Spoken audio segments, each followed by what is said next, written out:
Bismillah, walhamdulillah, wassalatu wassalam ala rasulillah wa ala alihi wa sahbihi wa man walah. Rabbi shrah li sadri wa yassir li amri wahlul 'uqdatan min lisani yafqahu qawli. Mes frères et sœurs, assalamu alaikum wa rahmatullahi wa barakatuh. En ces quelques minutes, j'aimerais parler d'une adoration très importante pour le croyant et la croyante qui est le repentir. Le repentir, chaque musulman et chaque musulmane en a besoin, et ce tout le temps. Car le prophète sallallahu alayhi wa sallam a dit tous les fils d'Adam sont des pécheurs. Kullu ibn Adam khata'. Donc on est tous des pécheurs. Sachant qu'on est tous des pécheurs, on a tous besoin de se repentir. Et peu importe le nombre de tes péchés, mon frère ainsi que toi, ma soeur, il ne faut jamais désespérer de la miséricorde d'Allah. Allah subhanahu wa ta'ala a dit قُلْ يَا عِبَادِيَ الَّذِينَ أَصْرَفُوا عَلَى أَنفُسِهِمْ لَا تَقْنَطُوا مِنْ رَحْمَةِ اللَّهِ. Dis, ô vous mes serviteurs, qui avez commis des excès à votre propre détriment, ne désespérez pas de la miséricorde d'Allah. Donc Allah subhanahu wa ta'ala il nous invite à ne pas désespérer de sa miséricorde. Et comme vous le savez, Allah subhanahu wa ta'ala a créé sans miséricorde. Il en a mis une sur terre.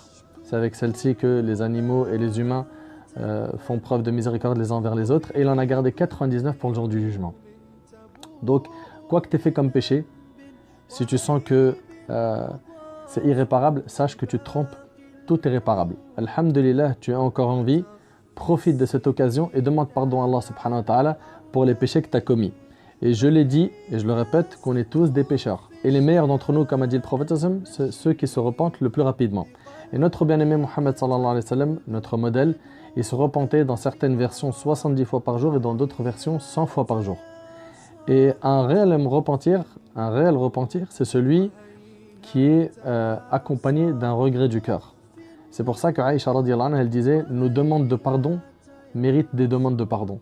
Pourquoi? Parce que nous, on dit astaghfirullah, hein, on se repent, mais uniquement qu'avec la langue. Malheureusement, ce n'est pas un regret qui ressort du cœur. Et pour le repentir, mes frères ainsi que vous, mes sœurs, il faut savoir qu'il est hyper facile et qu'il a des conditions qui sont connues. Les savants, alhamdulillah, nous ont tout clarifié. Et ces conditions sont les suivantes. La première chose, c'est an-nadam, le regret. Le prophète sallallahu alayhi wa sallam, il a dit an-nadamu tawba. Le regret, c'est un repentir. La première chose, c'est déjà que tu regrettes le péché que tu as commis.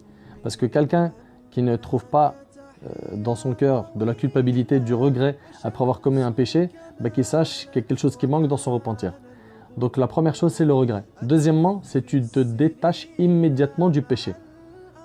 Troisièmement, c'est que tu sois déterminé à ne plus le refaire.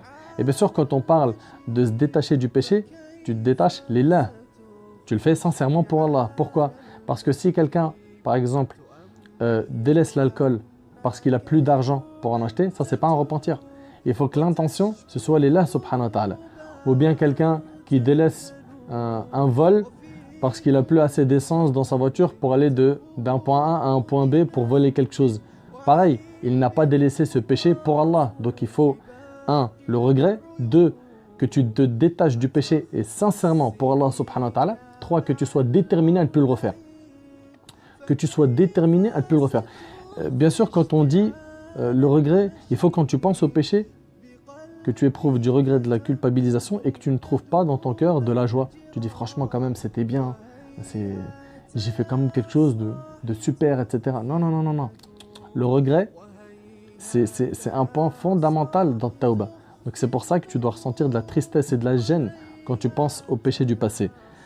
On a dit le regret, on a dit se détacher immédiatement du péché, avoir l'intention, la ferme intention, la détermination à ne plus recommencer le péché et la restitution des dépôts à leurs ayants droit. Si jamais tu as pris un bien à une personne, il faut que tu lui rendes ce bien. Pourquoi? Parce que ce que tu as pris des gens injustement, le jour du jugement, tu devras le rembourser mais d'une autre manière. Ça ne sera pas avec de l'euro ou du dollar, mais ça sera avec les hasanat. Et il faut y faire très attention. Mon frère ainsi que toi ma soeur, pour ce qui est de Tawbah, il faut savoir que Allah subhanahu wa ta'ala il a ouvert la porte du repentir à tout moment. Et que si tu désobéis à Allah subhanahu wa ta'ala pendant 20, 30, 40, 50 ans et que tu reviens vers lui, sa porte elle est toujours ouverte. Et peu importe le nombre de tes péchés. Dans le hadith de Anas qui est rapporté par Tirmidhi, Allah subhanahu wa ta'ala il dit ô fils d'Adam, tant que tu m'invoques et que tu espères en moi, je te pardonnerai ce qui s'est produit de toi sans me soucier du nombre de tes péchés. Dans le hadith, il dit même Azza wa Jal, ô fils d'Adam, si tes péchés avaient atteint les nuages du ciel, puis que tu me demandes pardon, je te pardonnerai sans m'en soucier. Donc voilà, il faut à tout prix que tu demandes pardon à Allah subhanahu wa ta'ala et que tu ne te dis pas j'en ai fait trop. Non. Et une parmi les choses qui nous facilitera de nous détacher des péchés, c'est de se rappeler qu'Allah subhanahu wa ta'ala nous voit à tout moment.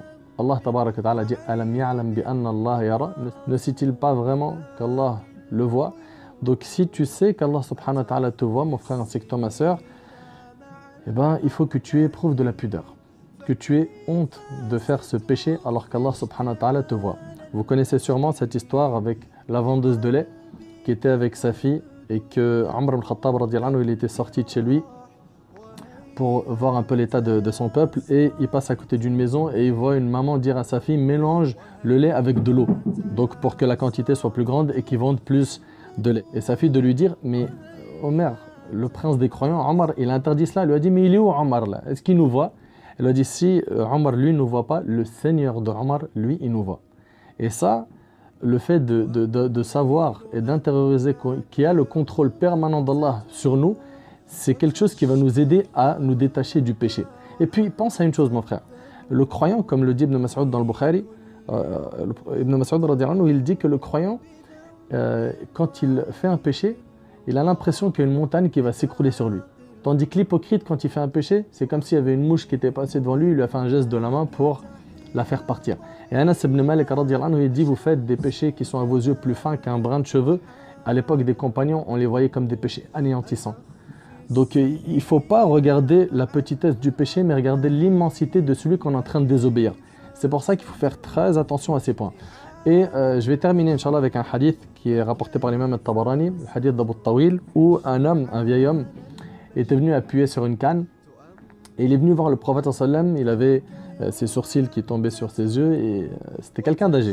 Et il a dit au prophète sallam, que penses-tu d'un homme qui a fait tous les péchés, tant petits que grands, et que si ces péchés étaient distribués aux habitants de la terre, ils périraient tous.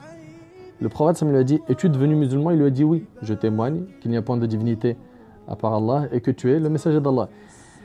Il lui a dit, fais les bonnes actions, fais des bonnes actions, celles-ci effaceront les mauvaises. Il lui a dit, même mes trahisons, même mes perversions. Il lui a dit, même tes trahisons, même tes perversions. L'homme, il était tellement content qu'il est parti en disant Allahu Akbar, Allahu Akbar, Allahu Akbar. Et il a continué à répéter le takbir jusqu'à ce qu'il a disparu des yeux des gens. Donc on y voit quoi ici? Que parmi les choses qui vont te faciliter ton repentir, ton cheminement vers le repentir, c'est que tu fasses des bonnes actions. Fais les bonnes actions, celles-ci effaceront les mauvaises. T'en as fait beaucoup, ma'alish, alhamdoulilah, t'as encore envie, tu peux encore rattraper le coup. Et garde en tête une chose, mon frère, c'est que toi, ma soeur, c'est que le jour du jugement, tu vas avoir ton livre de ta main droite ou de ta main gauche. Quand tu vas l'ouvrir, dedans, il y aura écrit tout ce que tu as fait.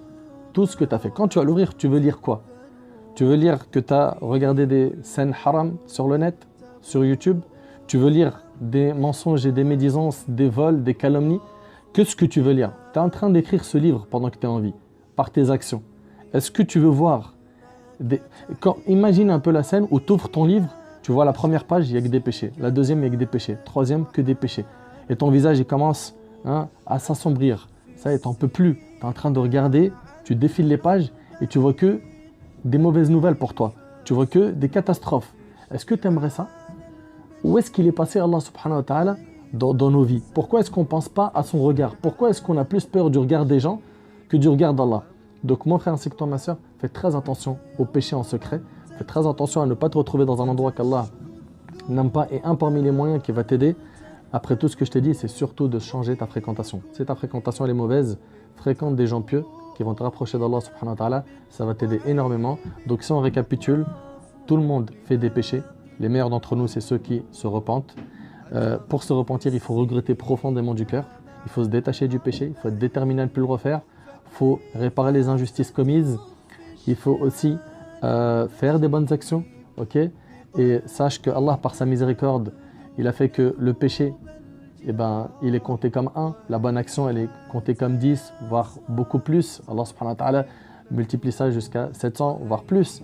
Donc voilà, alhamdulillah, les portes sont ouvertes. Tout est accessible. Maintenant, toi qui as commis des péchés, repens-toi. Repens-toi et ne retarde pas ça à demain. Ne retarde pas ça à demain. Ne te dis pas saoufa, taswif, je remets ça à demain. Pourquoi? Car aujourd'hui, tu es en vie. Demain, tu n'as pas de garantie d'être en vie.